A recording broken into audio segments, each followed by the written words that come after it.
할렐루야. 오늘 본문의 말씀을 가지고 같이 은혜 나눌 때에 품격 있는 성도가 됩시다라는 제목으로 같이 은혜 나누기를 원합니다. 우리는 몇 주에 걸쳐서 같이 말씀을 나누면서 우리 말씀 듣기 앞서 서두에 그런 인사를 같이 나눴습니다. 옆에는 우리가 그렇게 인사할까요? 당신은 복받은 사람입니다. 할렐루야. 여러분, 우리 믿음의 성도들에게 있어서 복이 뭡니까? 하나님이 우리와 함께 하신다는 것입니다. 내가 하나님의 자녀가 되고 백성이 됐다는 것입니다. 그것이 오늘 우리에게 복인 것입니다.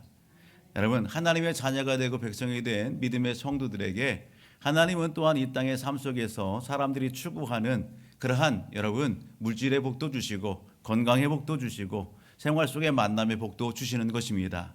오늘 우리가 하나님을 믿는다라고 한다면 매일매일의 삶 속에서 우리는요 하나님의 자녀다운 그러한 생각과 말과 행동을 할 수 있어야 되는 것입니다. 그런 측면에서 우리 옆 사람에게 다시 한번 이렇게 얘기합니다. 복받을 생각을 합시다.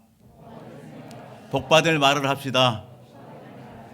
복받을 행동을 합시다. 아멘. 여러분, 이것을 마음에 새기시고 또 생각에 담고 하루하루 실천하기를 주의 이름으로 축복합니다. 여러분, 그렇지 않으면은요 우리는요 늘 있어지는 영적 싸움 현장 가운데에서 여러분 우리의 생각의 고지를 빼앗겨 버린다고요. 우리의 마음을 빼앗긴다고요. 그렇게 되면 여러분 하나님의 영광도 가리게 되고 또 복받는 삶을 살지 못하게 되는 것입니다. 오늘뿐만 아니라 이 한 주간의 삶 속에서 하나님 앞에서 복받는 생각, 복받는 말, 그리고 복받는 행동으로 승리하는 우리 모든 가족들이 되기를 주의 이름으로 축복합니다. 여러분, 오늘 우리가 함께 읽은 본문의 말씀, 우리가 너무도 잘 아는 신앙의 인물이 여기 소개되고 있음을 보게 됩니다. 그 인물은 사무엘입니다. 오늘 본문의 주된 내용은 사무엘의 아들들에 대한 내용인데 우리는 사무엘의 아들들에 대해서 살펴보기에 앞서서 사무엘이 어떤 인물인가 우리가 먼저 좀 살펴보게 되면 사무엘은 에브라임 지파, 즉 이스라엘 민족 백성들 12지파가 있습니다. 그 12지파 중에 에브라임 지파에 속해 있는 엘가나와 한나의 아들로 태어난 사람이 바로 사무엘입니다. 사무엘이 구체적으로 활동했던 시대적인 그러한 배경은 사사시대를 배경으로 하고 있습니다. 사사시대는 한마디로 어떤 시대였느냐? 사사기 21장 25절의 말씀을 가서 보게 되면 그때 이스라엘의 왕이 없으므로 사람이 각기 자기 소견에 옳은 대로 행하였다, 그렇게 표현합니다. 이스라엘 나라는 신정정치, 신정국가입니다. 즉 하나님께서 왕이시고 하나님께서 다스리시고 하나님께서 이끌어 가시는 역사하시는 그러한 나라, 국민 백성이 바로 이스라엘 나라예요. 그런데 오늘 백성들의 그 마음과 삶 속에 여러분 왕이 없었다? 눈에 보이는 왕, 그 왕이 아니라 그들의 영적인 삶, 그들의 마음 속에 왕 대신 하나님을 잃어버리고 하나님을 어떻게 해요? 멀리하고 자기가 인생의 왕이 돼서 자기 소견에 옳은 대로 살았던 시대, 그 시대가 사다시대입니다. 여러분, 한마디로 영적인 암흑기예요.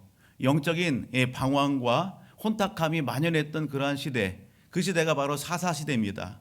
사사라고 하는 것은 당시의 정치적인 지도자, 군사적인 지도자로서 백성을 이렇게 다스리고 또 이끌고 재판하는 그러한 일들을 맡았던 신분, 그것이 사사입니다. 백성들의 지도자지요. 그런 시대에 사무엘이 활동을 했습니다. 그 사무엘이 활동하면서 하나님 앞에 마음이 멀리 떠나 있었던 백성들이 어떻게 해요? 하나님 앞에 돌아오는 역사가 일어났습니다. 영적인 암흑이 거쳐지게 되고 하나님 앞에 영적 부흥을 이루는 놀라운 역사를 이루게 됩니다. 그런 시대, 그런 활동, 그런 섬김을 보였던 믿음의 사람이 누구냐? 바로 사무엘입니다. 사무엘은 시대의 사사로서 선지자로서 활동을 했습니다. 문제는 오늘 그 훌륭한 사사요 또 선지자였던 사무엘이 나이가 많았다라는 것입니다. 오늘 본문 8장 1절을 보게 되면 이렇게 표현하죠. 사무엘이 늙음에, 사무엘이 늙었어요. 세월을 막을 수가 없어요. 그렇게 펄펄 날고 영적인 대부흥의 역사를 이루었던 사무엘도 나이가 이제 지긋했습니다. 그래서 어떡합니까? 본인에게 있었던 사사의 그 직분, 선지자의 직분을 누구에게 위임합니까? 그 아들 요엘과 아비야에게 위임하는 것입니다. 백성들도 그것을 받아들였죠. 아들들에게 사사의 직분과 이 선지자의 직분을 위임하고 사무엘이 고향인 라마에 가서 이제 머물게 되는 것입니다. 아버지의 직분을 위임받은, 그래서 사사가 된 여러분 이 요엘과 아비야의 그 사사의 그 지도자의 그 섬김은 어땠을까? 한마디로 오늘 본문을 보게 되면 여러분 3절로부터 4절 5절의 내용을 보게 되면 오늘 그 사무엘의 아들들의 그 지도를 받았던 백성들 중에 장로격에 있는, 그래도 우두머리격에 있는 지도자들이 누구를 찾아오는 겁니까? 고향인 라마에 가 있는 사무엘을 찾아왔습니다. 사무엘을 찾아와서 사무엘에게 요구하는 겁니다. 왕을 우리에게 세워주십시오 요구하는 거예요. 사무엘이 깜짝 놀랄 수밖에 없었습니다. 여러분 왜 그럴까? 이스라엘 민족 백성들은 대대로 누가 왕이세요? 하나님이 왕이십니다. 그런데 백성들이 요구하는 건 뭐냐면 하나님 필요 없습니다.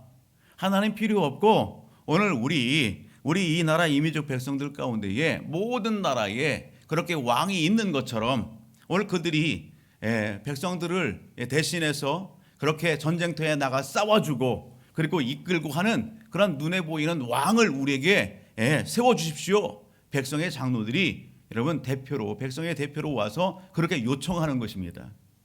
그것이 오늘 본문의 내용인 것입니다.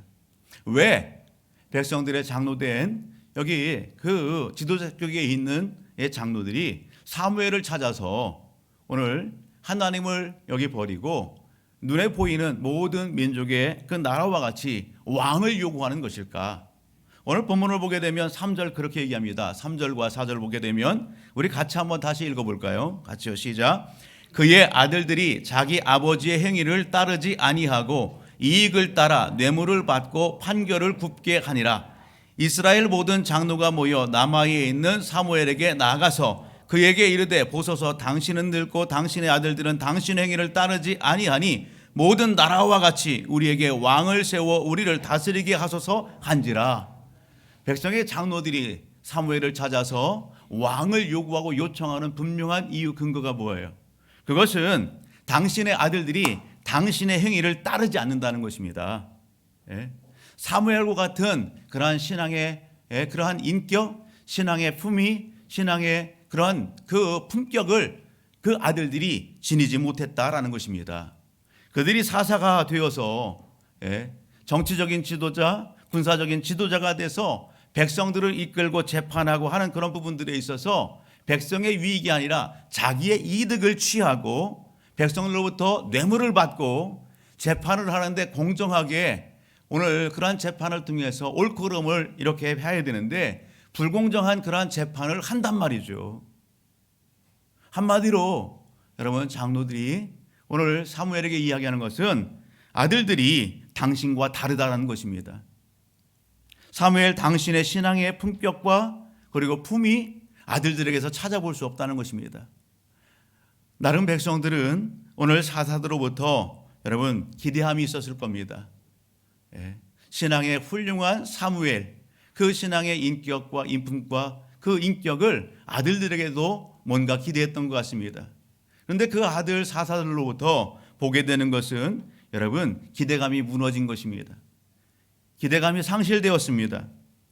그로 인해서 백성들이 하나님께 대한 뭣도 마음의 문도 닫혀지게 되는 것입니다. 하나님의 영광이 여러분 오늘 가려지게 되고 급기야는 백성들이 하나님 앞에 등을 돌리는 그러한 사태, 그런 부분들이 오늘 본문의 내용 가운데에 소개된다라는 것입니다. 오늘 우리가 본문 속에서 7절과 9절을 보게 되면 오늘 이렇게 왕을 요구하는 그런 백성들의 요청 앞에 사무엘 선지자가 하나님 앞에 나아가 기도합니다. 기도할 때 하나님께서 사무엘에게 들려주는 그 말씀 음성이 뭡니까? 7절을 보면 이렇게 얘기합니다. 여호와께서 사무엘에게 이르시되 백성이 네게 한 말을 다 들으라. 이는 그들이 너를 버림이 아니요 나를 버려 자기의 왕이 되지 못하게 함이니라. 하나님의 말씀이 뭡니까? 사무엘아 서운해하지 말아라. 백성이 너를 외면하고 너희 자녀를 외면한 것 같지만 그것이 아니라 나를 외면하고 나를 버린 것이다. 그렇게 얘기합니다. 하나님께서 이스라엘 민족 백성들을 애굽에서 여러분 그 종살이했던 그 속박과 억압과 착취의 그러한 영적인 묶음의 그 상황 가운데에서 건져내시고 구원해 주시지 않으셨습니까? 그런데 오늘 그들의 행위를 보게 되면 8절 이렇게 말씀합니다. 그들이 모든 행사로 나를 버리고 다른 신들을 섬김같이 내게도 그리하는도다. 백성의 삶의 모습 가운데에 여러분 이렇게 구원하시고 은혜를 베푸신 그 하나님을 여러분 늘 가까이 하고 섬기면 좋은데 그들의 삶의 자리를 보게 되면 늘 어떻게 했다고요? 하나님을 버리고 우상을 섬기고 그 우상과 짝하는 그러한 일들로 하나님의 마음을 아프게 했다라고 하는 것을 하나님께서 말씀하시는 것입니다. 사랑하는 가족 여러분, 오늘 여기 사사로 세움받은 건 좋은 거지만 오늘 그들의 보여주는 신앙의 인격, 신앙의 인품, 오늘 신앙의 품위가 오늘 백성들의 마음을 하나님과 멀어지게 하고 결국은 여러분 하나님 앞에 등을 돌리게 하는 그 불신에 불을 지피는 그러한 모습이 오늘 사무엘의 아들들의 모습 가운데에 보여지게 되는 것입니다. 오늘 본문의 말씀을 가지고 같이 나눌 때에 설교의 제목을 품격이 있는 성도가 됩시다 그렇게 정했어요. 여러분 품격이 뭐고 품위가 뭡니까?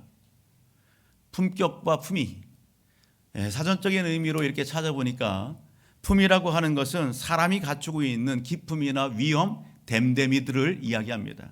사람이 가지고 있는 어떤 기품, 됨됨이, 사물이나 사람에게서 이렇게 볼 수 있는 좋은 이미지, 인상, 그런 부분들을 품위 이렇게 얘기합니다. 품격이라고 하는 것은 사물이나 사람이 가지고 있는 것에서 느껴지는 품위를 품격이라고 얘기해요.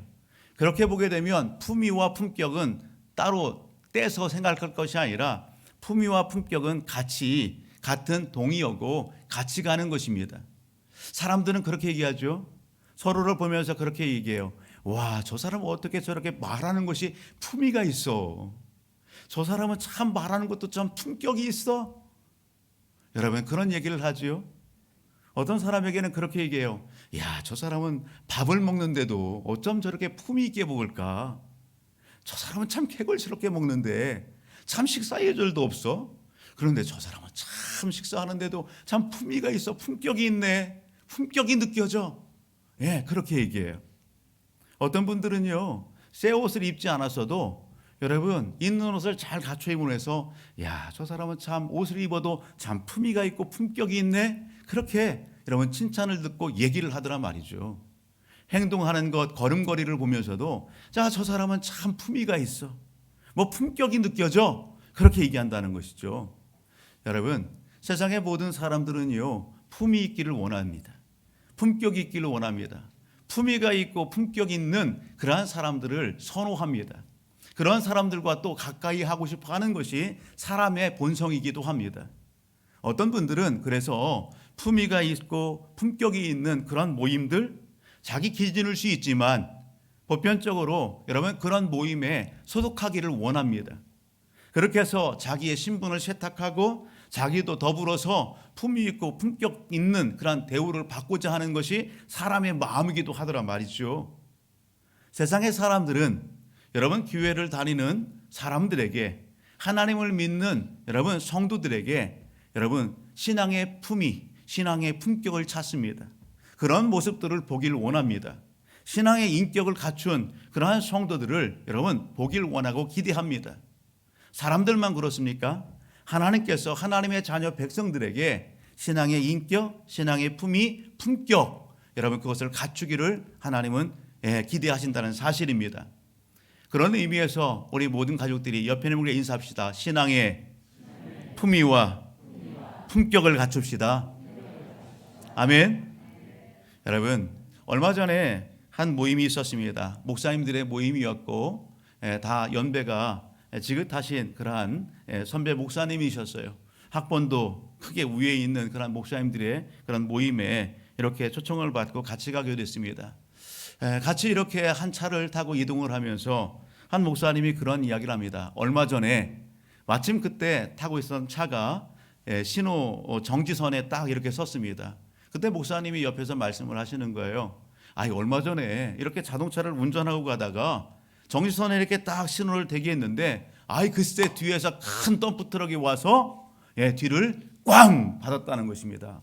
얼마나 놀랐는지 차가 이 범보하고 밀려서 많이 망가졌어요. 부서졌어요. 그래서 내려서 오늘 차를 살펴보고 그리고 덤프트럭의 기사도 내리고 그랬습니다. 그런데 덤프트럭에 운전했던 기사분이 내려서 손을 갖다 싹싹 빌면서 아이고 미안하다고 죄송하다고 몸은 아프지 않냐고 그러면서 이런 보험과 관련된 부분들을 얘기하는데 우리 목사님이 보험 처리합시다 사고 처리합시다 그랬더니 덤프트럭 기사분이 안 된다고 한 번만 봐달라고 사정사정을 하는 거예요. 왜 그러시냐고 보험 처리하자고 깔끔하게 보험 들었잖냐고 얘기했는데 안 된다고 얘기하는 거예요. 알고 보니까 덤프트럭을 운전하면서 사고를 한두 건이 아니에요.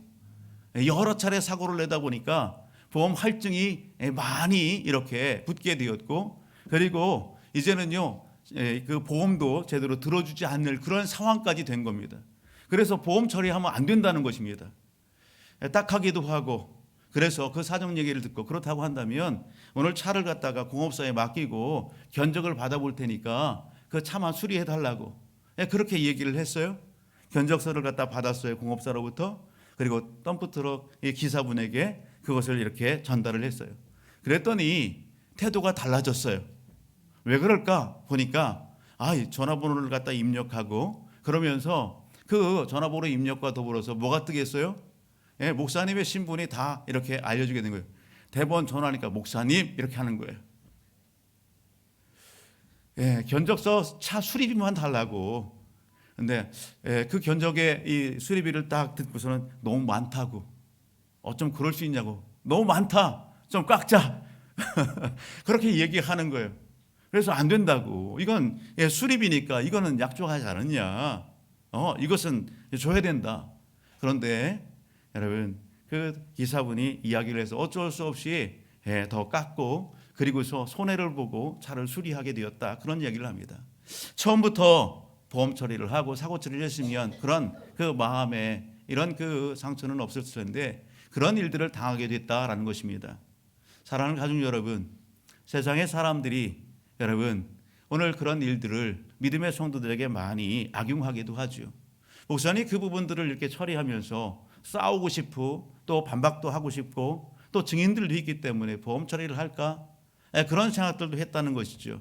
그런데 하지 않았던 것은 혹시라도 같은 여기 동네에서 그런 일들로 인해서 뭐 보상과 또 사고 처리와 이런 부분을 위해서 괜히 다른 곳에 가서 엄한 소리하고 없는 것 있는 것 다 그렇게 끄집어서 그렇게 이야기한다고 한다면 결국은 오늘 교회가 이미지가 훼손되고 믿음의 성도들에 대한 이미지가 훼손될까 싶은 그런 마음에 그것을 수용하고 그대로 그냥 차를 조금 돈 들여서 더 이렇게 고쳤다라고 하는 그런 얘기입니다. 여러분의 이 모습이 오늘 신앙생활을 하고 있는 오늘 저와 우리 모든 가족들의 삶의 자리는 아닙니까? 교회를 다닌다는 이유 때문에 하나님을 믿는다는 이유 때문에 때로는 우리가 억울한 일 당하고 손해보는 일이 있습니다. 사람들이 뭔가 공격해오는 그런 부분들에 있어서 여러분 당하는 일들이 있어요. 싸울 수도 있고 항변할 수도 있고 그럴 수 있지만 여러분 오늘 그렇지 아니하고 그럼에도 불구하고 여러분 오늘 무엇을 생각하기 때문에 거기에 대응하지 않는다는 사실입니다. 시대를 불문하고 하나님은 하나님의 백성의 신앙의 품위와 품격 있는 삶을 여러분 오늘 우리는 살아내기를 원하십니다. 우리가 이러한 시대 이러한 상황들 가운데에서도 성도로서 하나님의 백성으로서 신앙의 인격을 이야기하고 신앙의 품위와 품격을 여러분 지키고 또 유지해야 될 이유가 뭘까? 오늘 본문의 말씀은 그것을 우리에게 제시하는 것입니다. 우리가 하나님을 믿는 믿음의 성도로서 백성으로서 신앙의 품위를 지킨다, 신앙의 품격을 지킨다. 그럴 때 있어지는 여러분 영적인 유익함이 뭘까? 하나님의 역사는 뭘까? 우리는 사무엘 선자를 통해서 여러분 신앙의 품위와 품격을 지킬 때에 있어지는 영적인 그 유익함과 풍성함을 우리는 여러분 본문의 말씀과 배경을 통해서 오늘 찾아볼 수 있습니다. 우리가 한 장을 넘겨서 사무엘상 여러분 7장을 한번 가서 보실까요? 사무엘상 7장을 가서 봅니다. 사무엘상 7장 3절을 같이 한번 읽어보십니다. 같이 한번 읽어볼까요? 시작. 사무엘이 이스라엘 온 족속에게 말하여 이르되 만일 너희가 전심화로 여롭게 돌아오려거든 이방 신들과 아스타롯을 너희 중에서 제거하고 너희 마음을 여호와께로 향하여 그만을 섬기라. 그리하면 너희를 블레셋 사람의 손에서 건져내시리라. 아멘. 여러분, 사무엘이 활동했던 시대가 어떤 시대라고요? 사사시대라고요. 백성들이 자기 소견에 옳은 대로 행하였고 하나님을 마음의 중심에, 삶의 중심에 두지 않고 자기의 인생의 왕이 돼서 삶을 사는 그런 시대라고요. 블레셋 족속이 이스라엘 나라와 백성들을 억압하고 착취하고 공격하는 그런 상황 속에 있었다고요. 그런 시대 상황 가운데에 여러분 하나님의 말씀이 희귀하고 하나님 앞에 여러분 반응하지 않는 그런 시대 상황 가운데에 여러분 하나님은 누구를 백성들 앞에 세우시는 거예요? 사무엘을 세우는 겁니다. 사무엘, 백성들이 여러분 인정하는 사무엘은 어떤 사람입니까? 그의 신앙의 인격을 여러분 백성들이 인정합니다. 그의 신앙의 인품과 인격을 여러분 품격을 여러분 백성들에게 인정받습니다. 그 사무엘이 백성들 앞에 서서 여러분 오늘 하나님의 말씀을 전할 때에 여러분 어떤 역사가 일어났다고요? 백성들의 마음이 감동되는 것입니다. 백성들의 마음의 문이 열어지는 것입니다. 야, 그래 사무엘 신앙의 인격, 신앙의 품위가 있고 품격이 있는 역시 사무엘은 누구와 달라. 사무엘은 하나님의 백성이에요. 하나님의 사람이야. 여러분 그 사무엘이 하나님의 말씀을 전할 때에 여러분 백성들이 마음의 문을 열고 여러분 그 사무엘의 말씀을 마음에 받는 것입니다.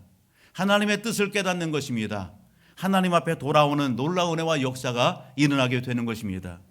우리가 시대가 어떻든 시대의 상황이 어떻든 우리가 하나님의 자녀로서 하나님의 백성으로서 하나님 앞에 신앙의 인격, 신앙의 품위와 품격을 지켜야 될 이유가 바로 여기에 있는 것입니다. 여러분 오늘 우리가 사무엘상 7장 좀 더 뒤로 가서 12절로부터 14절의 말씀을 보게 되면 사무엘로 말미암아 이스라엘 나라 가운데 어떤 역사가 일어났습니까?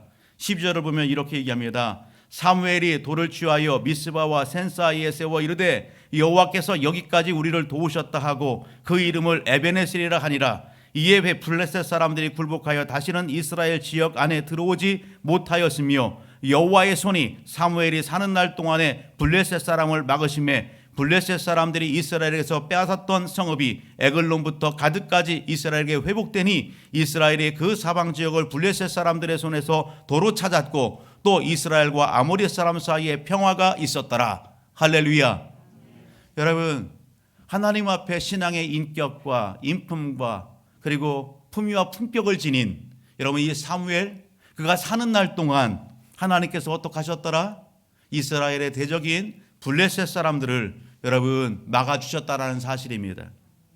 하나님께서 그들의 손아귀 위에서 이스라엘 백성과 그 나라를 지켜 보호해 주셨다는 사실입니다.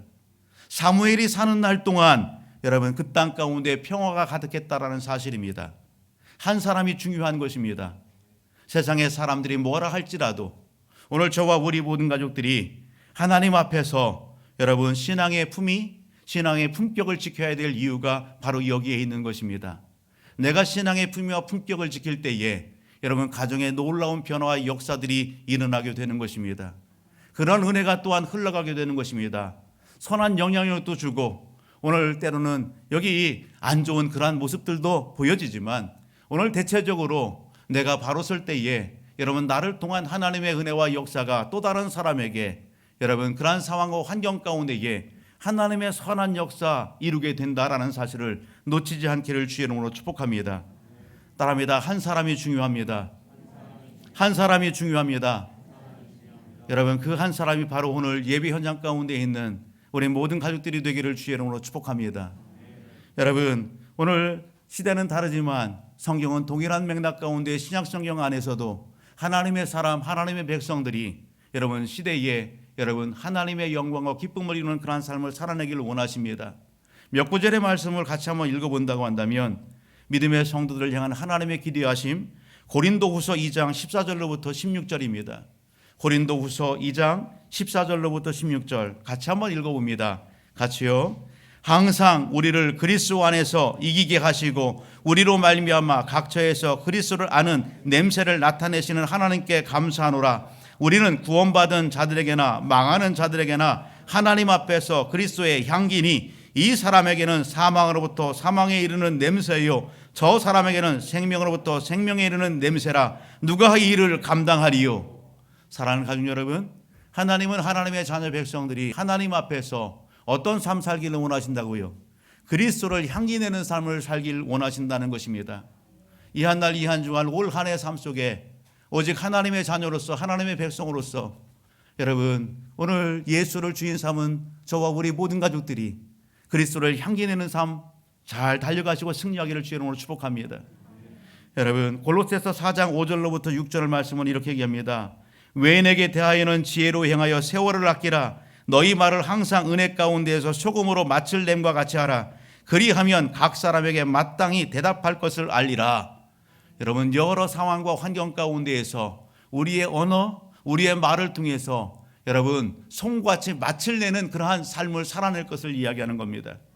우리가 말에 여러분 온전함이 있기를 원합니다. 말의 실수를 통해서 사람을 상처 주고 사람의 그런 마음을 아프게 하고 그렇게 되면 어떻게 해요? 여러분 복음의 문을 막기도 하는 것입니다. 우리의 실수함으로 인해서 우리의 말에 여러분 오늘 잘못됨으로 인해서 복음에 여러분 문을 막는다? 그런 일들이 있어서는 안 될 것입니다.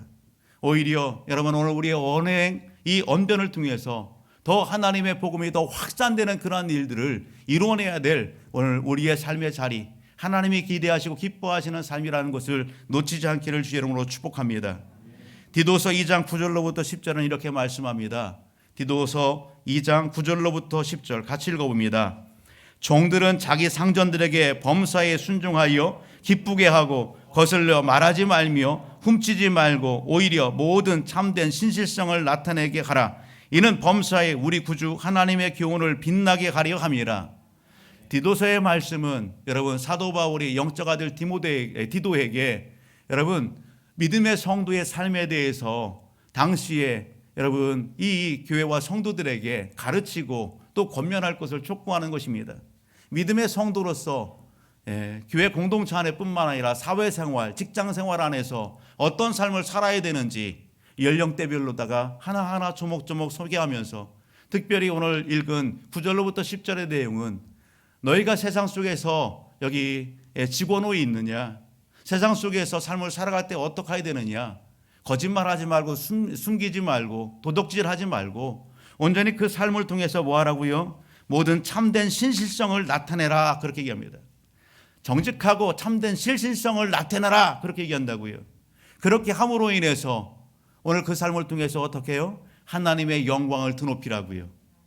그 여러분 삶을 통해서 하나님의 말씀이 더욱더 빛나게 되는 그러한 은혜의 역사를 이루어내라 그렇게 촉구하는 것입니다. 우리는 세상 속에서 여러분 누구의 영광? 하나님의 영광을 드러내야 될 하나님의 사람들입니다. 오늘 우리의 삶을 통해서 하나님의 말씀이 빛나게 하고 복음이 더욱더 확산되는 그러한 삶을 살아내는 그러한 통로가 되기를 하나님은 기대하신다는 사실입니다. 그 삶을 살아내는 우리 모든 가족들이 되기를 주의 이름으로 축복합니다. 여러분 오늘 말씀 앞에서 여러분 우리 자신들을 한번 점검해 보시고 우리 자신들을 한번 성찰해 보십시다. 말씀 앞에서 우리 스스로가 느끼는 나의 신앙의 품격은 어떻습니까? 내 신앙의 인격은 어떻습니까? 우리는 하나님의 영광과 복음의 진보를 위해서 품이 있는 삶, 품격이 있는 그런 삶을 살아내야 됩니다. 내가 혹시라도 기준에 미달된다고 한다면 사람들이 볼 때에 사람들이 이야기하는 부분들에 있어서 뭔가 부족함이 있고 하나님 앞에서 뭔가 부족한 면들이 보인다고 한다면 우리는 오늘 신앙의 품위와 품격 있는 그런 삶을 위하여 여러분 우리의 삶을 디자인할 수 있어야 되는 것입니다. 업그레이드 시켜야 되는 것입니다. 여러분 사람들이 말하는 품위를 지키는 그리고 품위를 이루는 방법에 대해서 김성진 씨라고 하는 그 블로거가 올린 글이 있어서 잠깐 소개합니다. 보통 대다수의 사람들이 품위 있는 그러한 삶을 사는 사람들의 그 삶을 보게 되면 원칙이 있다는 것입니다. 어쩜 저렇게 품위 있는 삶을 살까? 그 사람들의 삶의 원칙은 다른 것이 아니더라고요. 사람들과의 관계성 안에서 여러분 정직하기를 힘쓴다는 겁니다. 사람들과의 관계 속에서 뭔가 말을 했어요. 그 말을 지키려고 노력한다는 것이죠. 사람들과의 관계 속에서 시간을 엄수하고요. 여러분 사소한 것에 꼬투리 잡고 그리고 따지고 논쟁하지 않는다는 것입니다. 말다툼하지 않는다고요. 사람들과의 대화 속에서 경청하기를 잘하고 친절하고 사람을 사귀더라도 좋은 친구를 선별해서 사귄다. 상대를 존중히 한다. 그렇게 할 때에 여러분 품위 있고 품격이 있는 그러한 삶을 이루게 되더라라는 것입니다.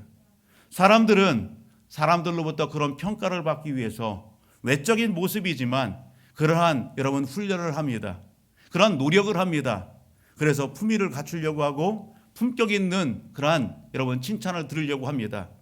신앙 안에 있는 저와 우리 모든 가족들은 어떻습니까? 여러분 오늘 우리의 삶은 더 중요하지 않습니까? 우리가 하는 것은 여러분 이 생각하는 것이 여러분 우리의 행동으로 나오는 것입니다. 이 마음에 있는 것이 입술로 언어로 나오게 되는 것입니다. 그렇게 본다고 한다면 신앙 안에 있는 저와 우리 모든 가족들 여러분 외적인 모습도 중요하지만 더 중요한 것은 우리의 내면적인 것입니다. 내 생각이 바뀌어야 되고 내 마음이 변화되어야 되는 것입니다. 그렇게 할 때에 온전한 보여지는 겉사람의 모습도 완전하게 하나님이 기뻐하시는 모로 바뀌어질 수 있게 되기 때문에 그렇습니다. 어떻게 하면 됩니까? 어떻게 하면 하나님께서도 기뻐하시고 오늘 만나는 공동체원들, 만나는 사람들에게 칭찬과 인정받는 그런 신앙의 인격, 신앙의 품위와 품격을 지닌 하나님의 사람이 될 수 있을까? 말씀을 묵상하면서 저는 다른 데서 찾지 않고 오늘 사무엘을 통해서 오늘 그 비법을 같이 나누려고 하는 것입니다. 오늘 우리가 읽었던 사무엘상 7장으로 가서 봅니다. 사무엘상 7장 가서 보게 되면 3절 이렇게 얘기합니다. 여러분 백성들로부터 인정받는 사무엘 그가 오늘 백성들에게 이렇게 고백하고 또 선포합니다. 같이 읽어봅니다. 3절 사무엘이 이스라엘 온 족속에게 말하여 이르되 만일 너희가 전심으로 여호와께 돌아오려거든 아멘. 신앙의 인격과 품위와 품격을 지니기를 원하십니까? 그렇다고 한다면 여러분 이 말씀을 근거로 하면 어디로 돌아와라? 여호와께로 돌아오라 라는 겁니다. 여호와께로 돌아오기를 여호와 하나님을 가까이 하기를 힘쓰는 저와 우리 모든 가족들이 되기를 주의 이름으로 축복합니다. 당대의 사무엘이 백성들에게 칭찬을 듣고 인정을 받고 여러분 그렇게 존경을 받을 수 있었던 비결은 사무엘 그의 어린 시절로부터 그리고 성인이 되고 사역을 감당하는 그 자리를 보게 되면 사무엘은 하나님을 가까이 했습니다. 하나님의 말씀을 벗삼았습니다. 성전 중심의 삶을 살았던 인물이 사무엘인 것입니다. 오늘 우리의 마음과 생각이 하나님과 멀어져 있습니까? 그렇다고 한다면 하나님께 돌이키는 오늘 이 시간이 되기를 주의 이름으로 축복합니다. 이방신들과 아수라들을 너희 중에서 제거하고 여러분 오늘 우리의 생각 속에 마음 속에 하나님 아닌 다른 것들이 오늘 가득 차 있습니까? 세상적인 것이 욕심과 욕정이 가득 차 있습니까? 하나님이 아닌 섬기는 그 무엇이 여러분 오늘 우리를 지배하고 있습니까? 오늘 본문에 보게 되면 이스라엘 민족 백성들이 영향받았던 이방의 신들 아스다롯 여러분 다 하나같이 뭐하라고요? 제거하라고요. 그것을 벗어버리라고요. 오늘 우리에게 이러한 결단과 고백이 있어지기를 주의 이름으로 축복합니다. 그럴 때에 우리 안에 누가 하나님께서 여러분 더 깊이 좌정하실 수 있는 것입니다. 사무엘은 이렇게 얘기합니다. 너희 마음을 여호와께로 향하여 그만을 섬기라. 너희의 여러분 마음을 여호와께로 향하여 하나님께로 향하라 그렇게 말씀합니다. 방향성입니다. 시선과 삶의 여러분 그 걸음을 누구를 향하라? 여호와 하나님을 향하라는 것입니다. 세상에 무엇을 향하지 아니하고 세상에 무엇을 추구하고 그것의 목표와 방향을 설정하지 말고 하나님 앞에 목표와 방향을 분명히 정하고 그렇게 하나님을 가까이 하며 하나님만을 섬길 것을 촉구하는 것입니다. 여러분 오늘 우리가 잘 아는 디모데전서 4장 5절의 말씀은 그렇게 얘기합니다. 하나님의 말씀과 기도로 거룩하여짐이라. 하나님의 말씀으로 여러분 기도로 거룩하여짐이라. 하나님 앞에 오늘 우리가 거룩할 수 있는 비결은 다른 데 있지 않습니다. 하나님의 말씀으로 내 생각과 마음을 충만히 채울 때에, 그리고 그 하나님을 찾아 기도의 자리로 나아갈 때에 오늘 우리의 변화의 역사가 여러분 눈에 보이듯이 일어나게 된다라고 하는 사실입니다. 사무엘은 그렇게 하나님 앞에 동행했습니다. 그 삶으로 무장됐습니다. 그 삶으로 시대를 변화시키고 하나님이 기뻐하시는 놀라운 부흥의 역사를 이루는 선지자가 됐다라는 사실입니다. 우리가 잘 아는 베드로후서 1장의 말씀을 우리가 가서 같이 보면, 베드로후서 1장의 말씀을 같이 한번 읽어봅니다. 동일한 맥락 가운데서 베드로 사도는 하나님의 백성들에게 이렇게 권면하고 촉구합니다. 1장 2절로부터 10절의 말씀을 좀 길지만 같이 한번 읽어봅니다. 같이 읽어볼까요? 시작. 하나님과 우리 주 예수를 알므로 은혜와 평강이 너에게 더욱 많을지어다. 그의 신기한 능력으로 생명과 경건에 속한 모든 것을 우리에게 주셨으니 이는 자기의 영광과 덕으로서 우리를 부르신 이를 알므로 말미암으니라. 이로써 그 보배롭고 지극히 큰 약속을 우리에게 주사 이 약속으로 말미암아 너희가 정욕 때문에 세상에서 썩어질 것을 피하여 신성한 성품에 참여하는 자가 되게 하려 하셨느니라. 그러므로 너희가 더욱 힘써 너희 믿음의 덕을, 덕의 지식을, 지식의 절제를, 절제의 인내를, 인내의 경건을, 경건의 형제 우애를, 형제 우애의 사랑을 더하라. 이런 것이 너에게 있어 흡족한즉 너희로 우리 주 예수 그리스도를 알기에 게으르지 않고 열매 없는 자가 되지 않게 하려 하니와, 이런 것이 없는 자는 맹인이라 멀리 보지 못하고 그의 옛죄가 깨끗하게 된 것을 잊었느니라. 그러므로 형제들아 더욱 힘써 너희 부르심과 택하심을 굳게 하라. 너희가 이것을 행한즉 언제든지 실족하지 아니하리라. 아멘. 여러분, 동일한 맥락 가운데에서 익히 베드로에게 선한 영향을 주시고 사명 주신 주님께서 하신 말씀을 여러분 같이 한 번 더 본다면, 마태복음 11장 28절로부터 29절 주님은 이렇게 말씀합니다. 수고하고 무거운 짐진 자들아 다 내게로 오라. 내가 너희를 쉬게 하리라. 나의 마음이 온유하고 겸손하니 나의 멍에를 메고 내게 배우라. 그리하면 너희 마음이 쉼을 얻으리라.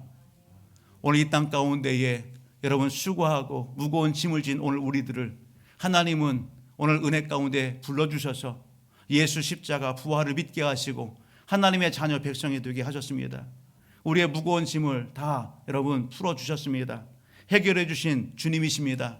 여러분, 그 주님께서 무엇을 말씀합니까? 주님의 품위가 뭡니까? 주님이 보여주시는 그 성품이 뭡니까? 나는 온유하고 겸손하니 말씀합니다. 나는 온유하고 겸손하다. 주님은 온유하십니다. 주님은 겸손하십니다. 온유한 그 주님의 말씀, 온유한 주님의 그 행하심, 겸손하신 주님의 그 말씀과 그 행위, 여러분 오늘 주님의 그 여러분 그 품격과 품성과 그 품위를 오늘 우리가 닮아야 되지 않겠습니까? 주님은 그렇게 얘기합니다. 여러분 어떡하라고요? 배우라고요. 나의 멍에를 메고 내게 배우라. 그리하면 너희 마음이 어떻다고요? 쉼을 얻으리라. 아멘. 사랑하는 가족 여러분, 우리가 하나님의 자녀 백성이 돼서 오늘 믿음 생활하면서 신앙 생활하면서 우리는요 믿는 척하지 마십시다. 우리가 여러분 신앙 생활하면서 나 주님 여기 닮은 제자요, 제자인 척하지 마십시다. 믿는 척, 제자인 척, 형식적인 그러한 자리, 여러분 그런 껍질을 다 벗어버리고 오늘 내게로 와서 배우라. 이 말씀은 너희가 온전한 제자가 되라라는 것입니다. 온전히 주님 닮은 그러한 삶을 살아내라는 것입니다. 여러분 교회만 왔다 갔다 하는, 교회 성전 뜰만 밟는 형식적이고 외식적인 얕은 신앙의 자리, 여러분 오늘 한 해 여러분 그것을 다 끊어내기를 주의 이름으로 축복합니다. 온전한 제자 되기를 주의 이름으로 축복합니다. 형식적인 그런 믿음의 자리를 걷어내고 온전히 하나님 앞에 신앙의 품위와 품격을 갖춘 하나님의 백성들이 다 되시기를 주의 이름으로 축복합니다. 사랑하는 성도 여러분, 오늘 나의 말 한마디가, 나의 행동 하나가 하나님의 영광을 드높일 수 있습니다. 나의 말 한마디, 나의 행동 하나가 하나님의 말씀의 권위를 높이고 교회와 성도들의 이미지를 여러분 더욱더 높여줄 수 있는 것입니다. 이것이 우리가 오늘 신앙 안에서 성도의 신앙의 품위와 품격을 이야기하는 여러분 근거요, 또한 궁극적으로 이루어내야 될 그러한 이유인 것입니다. 우리는 우리를 구원하신 예수의 생명이, 예수의 품격이 우리의 삶의 자리를 통해서 언행을 통해서 바르게 또 다른 누군가에게 전달되어야 되는 것입니다. 그러한 축복의 통로로 하나님께서 우리를 먼저 부르셨다는 사실을 놓치지 마시고 오늘 배우기를 힘쓰시고 훈련되기를 힘써서 오늘 삶의 현장 가운데에 하나님의 선한 역사를 이루고 오늘 표현처럼 하나님이 기뻐하신 일에 풍성한 열매를 맺는 그러한 영적인 하나님의 자녀, 그러한 가정 되기를, 그러한 사업장과 일터와 학업의 장이 되기를 주의 이름으로 축복합니다.